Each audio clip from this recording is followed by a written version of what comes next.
गणाधिपाय गणदैवताय गणाध्यक्षाय धीमहि गुणशरीराय गुणमण्डिताय गुणेशानाय धीमहि गुणातीताय गुणाधीशाय गुणप्रविष्टाय धीमहि एकदन्ताय वक्रतुण्डाय गौरीतनयाय धीमहि गजेशानाय भालचन्द्राय श्रीगणेशाय धीमहि एकदन्ताय वक्रतुण्डाय गौरीतनयाय धीमहि गजेशानाय भालचन्द्राय श्रीगणेशाय धीमहि।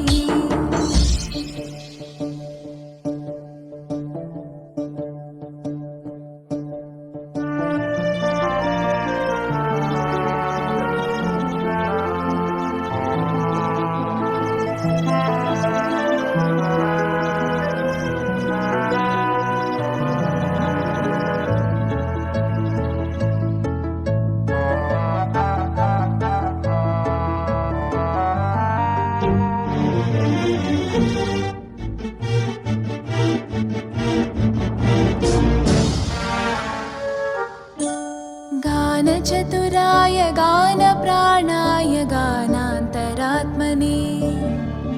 गानोत्सुकाय गानमत्ताय गानोत्सुकमनसे गुरुपूजिताय गुरुदैवताय गुरुकुलस्थायिने गुरुविक्रमाय गुह्यप्रवराय गुरवे गुणगुरवे गुरुदैत्यकलक्षेत्रे गुरुधर्मसताराध्याय गुरुपुत्रपरित्रात्रे गुरुपाखण्डकण्टकाय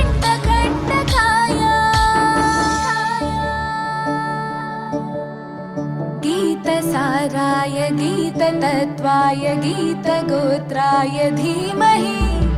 गूढगुल्फाय गन्धमत्ताय गोजयप्रदाय धीमहि गुणातीताय गुणाधीशाय गुणप्रविष्टाय धीमहि एकदन्ताय वक्रतुण्डाय गौरीतनयाय धीमहि गजेशानाय भालचन्द्राय श्रीगणेशाय धीमहि एकदन्ताय वक्रतुण्डाय गौरीतनयाय धीमहि गजेशानाय भालचन्द्राय श्रीगणेशाय धीमहि।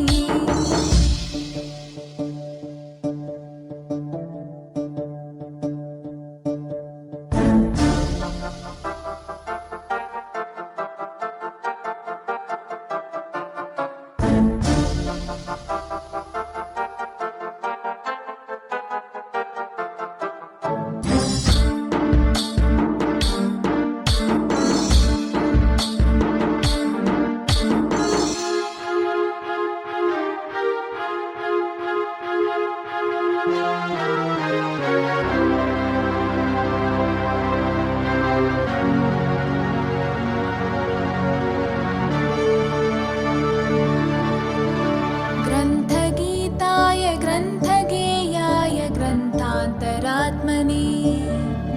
गीतलीनाय गीताश्रयाय गीतवाद्यपटवे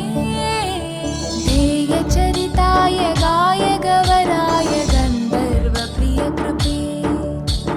गायकाधीनविग्रहाय गङ्गाजलप्रणयवते गौरीस्थनन्दनाय गौरीहृदयनन्दनाय गौरभानुसुताय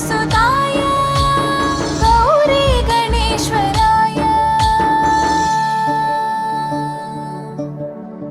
गौरीप्रणयाय गौरीप्रवणाय गौरभावाय धीमहि गोसहस्राय गोवर्धनाय गोपगोपाय धीमहि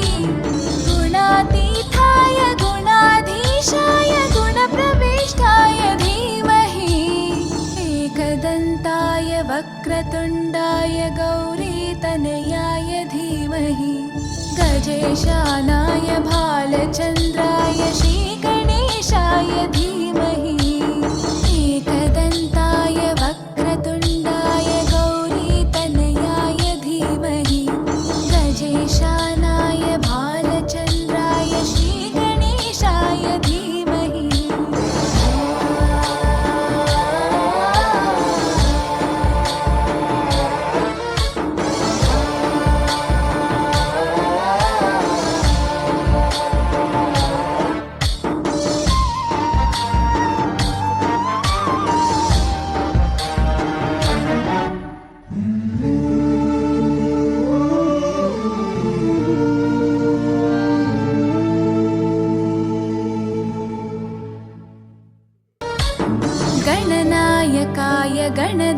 गणपताय गणाध्यक्षाय धीमहि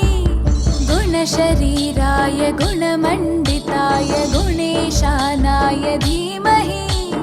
गुणातीताय गुणाधीशाय गुणप्रविष्टाय धीमहि